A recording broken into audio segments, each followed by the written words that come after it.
Halo semua abang-abang dan akak-akak yang selalu stay cool in the house. Di video kali ini aku akan merangkum sebuah filem yang berjudul Triple Threat 2019 yang diperankan oleh abang-abangan aku. Okey, tak usah nak banyak bacot lagi, langsung ya kita masuk ke filem lah. Filem.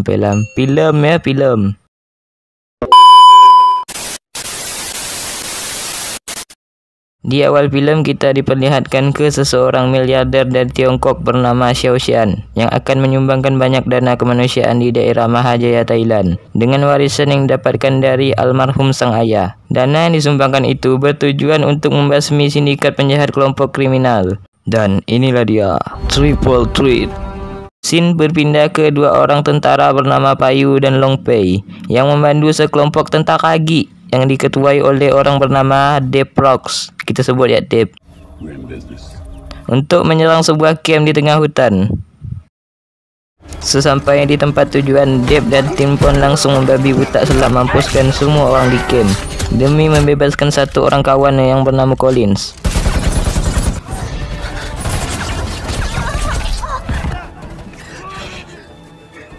Jangan bicara sayang.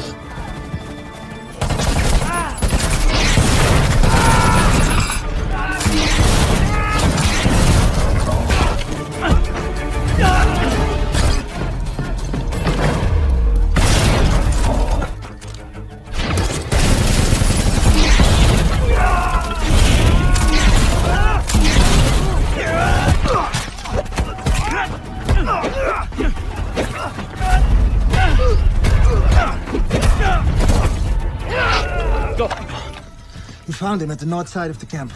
Leave it alone!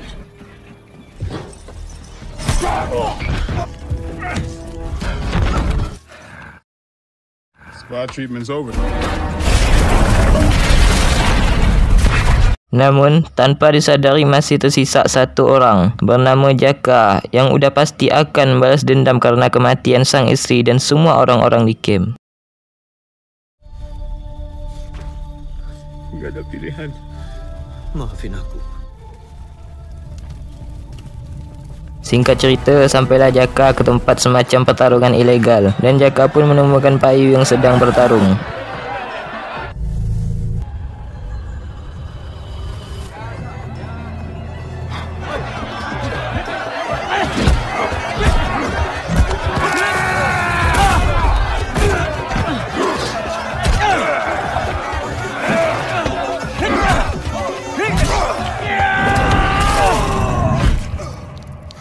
Setelah Payu selesai, tibalah giliran Long Pei. Jaka pun langsung masuk ke arena dan bertarung melawan Long Pei. Tapi dikarenakan luka di lengan Jaka bekas serang camp kemarin, Jaka pun harus kalah KO dari si Long Pei. Tak ada gak mampu break tu Jaka. Remember me?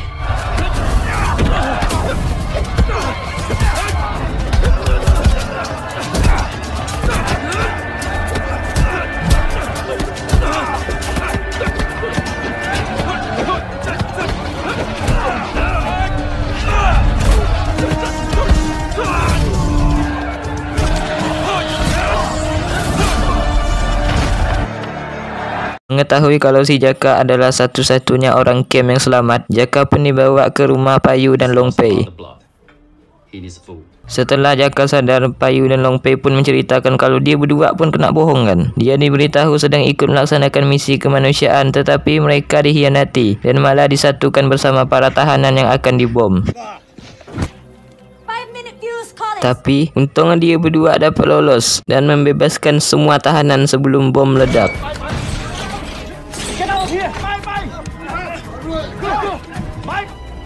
I can't defuse this.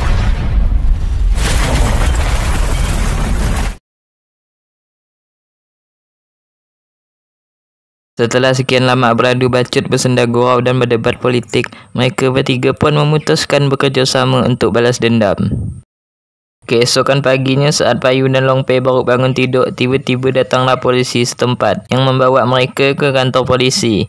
Dan ternyata rupanya ini adalah rencana si Jaka untuk memancing Collins dan kawan-kawan. Scene berpindah ke Xiao Xian yang sedang diwawancarai. Tapi Xiao Xian sudah ditunggu oleh Collins dan kawan-kawan yang diperintah oleh si pesaing Xiao Xian untuk membunuh Xiao Xian. Dia bernama Su Peng. Saat wawancara udah selesai, datanglah Collins dan kawan-kawan yang langsung membantai semua pengawal Xiaoshan.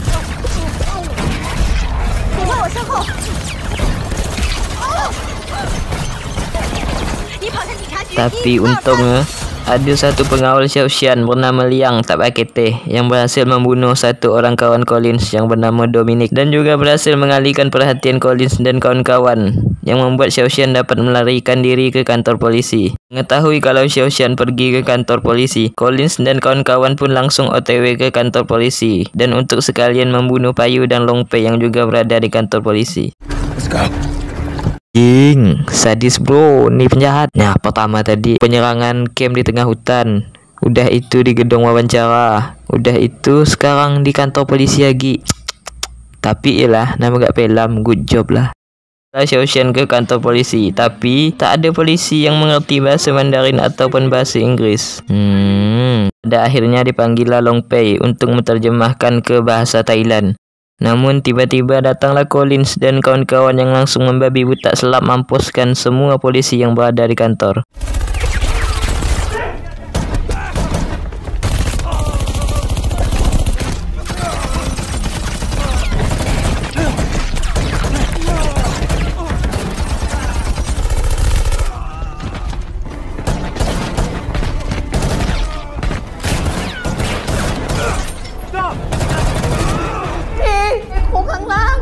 Prisoners are downstairs and hold. Di tengah keributan, Payu pun dapat keluar dari ruang interogasi dan bertemu dengan Long Pei dan Xiaoshan. Tiba-tiba datanglah satu orang kawan Collins yang bernama Steiner. Payu pun menyuruh Long Pei dan Xiaoshan lari sementara dia menghadapi Steiner.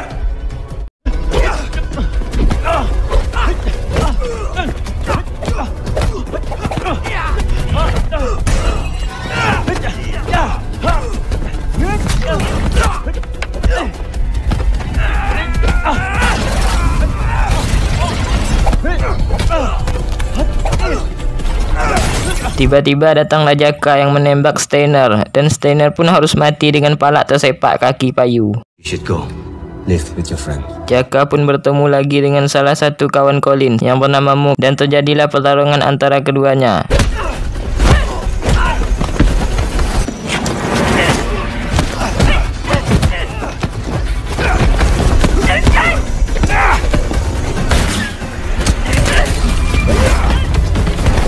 Dikarenakan Mook adalah perempuan, Jaka pun tak tega untuk membunuh si Mook. Tapi si Mook ni bingal. Kata si Jaka, udah masih gak dia nak melawan. Yang pada akhirnya Mook mati tertembak granat launcher punya dia seorang. Payu yang sudah dapat menyusul Long Pei dan Xiaoshan pun kembali ditemukan oleh kawan Collins lagi yang bernama Joy. Long Pei pun menyuruh Payu dan Xiaoshan lari sementara dia melawan Joy. Ini baru kawan ganti-gantian yang bawa cewek.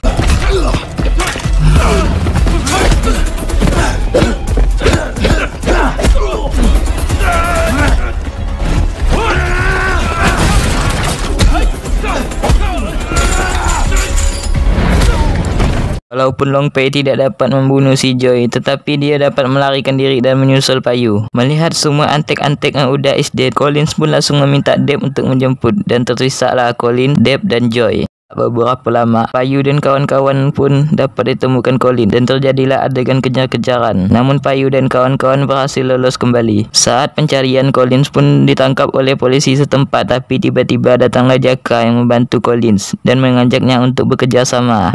Kena kau Collins. Collins pun menerima ajakan Jaka dan membawa Jaka ke dalam endegengnya. Jaka pun mengatakan bahawa mereka akan pergi ke kedutaan besar Tiongkok dan tiba pada saatnya Payu dan kawan-kawan pun berhasil disergap oleh Collins dan Joy. Tapi dia dapat lolos lagi.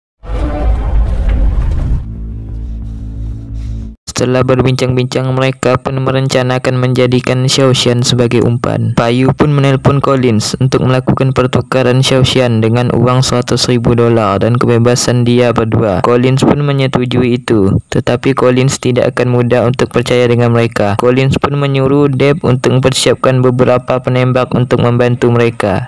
Scene berpindah ke Payu yang pergi ke tempat bos lamanya untuk meminta beberapa senjata. Singkat cerita, sampailah Payu dan kawan-kawan ke lokasi tempat percik Odean. Long Pei pun membawa Xiao Xian untuk melakukan pertukaran, sementara Payu diam-diam menghabisi semua anak buah Deb. Dan terjadilah tembak-tembakan antara mereka.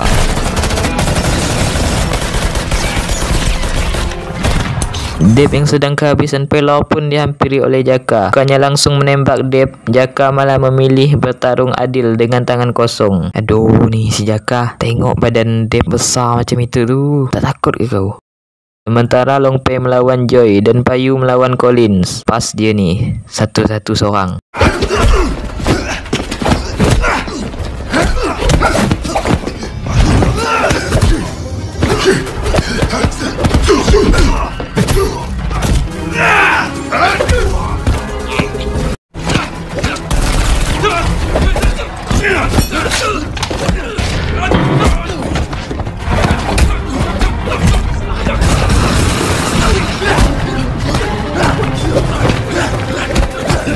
Long Pei pun dapat mengalahkan Joy dengan menggeprek kepala Joy memakai batu bata. Long Pei pun langsung pergi menolong si Jaka, tapi naasnya baru datang Long Pei langsung dibanting ke tangga yang membuatnya pingsan. Tapi saat Deb berbalik badan, dia malah ditendang si Jaka yang membuatnya mati tertusuk batang yang keras.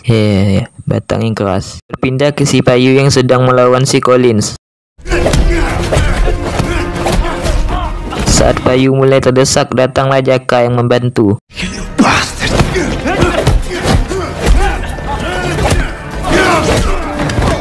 Namun Jaka harus kalah karena dapat dijatuhkan oleh Collins ke lantai bawah. Dan tersisalah Payu seorang yang pada akhirnya dapat membunuh si Collins.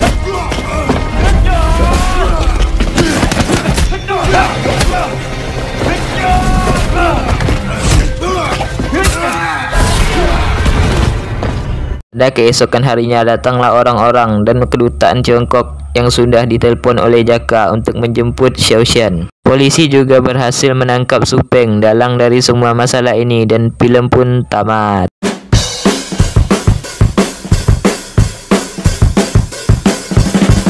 Dari filem ini hanya fokus menampilkan adegan-adegan hot menegangkan, yaitu perkelahian. Kalau dari segi story cukup singkat, jelas, padat, pokoknya simple is the best, yang intinya tentang balas dendam. Adapun pertentangan antara Xiao Xian dan Su Peng mungkin hanya sebuah pemanis di filem ini, isu-isu belaka, pengalian isu lah. Tapi tetap inti dari filem ini adalah balas dendam. Sebagaimana kata Pain Akatsuki, jika balas dendam disebut keadilan, maka keadilan melahirkan dendam dan menjadi rantai kebencian. Sekian, saya beserta Ceceh Amoy pamit undur diri dan xie xie, kamsia.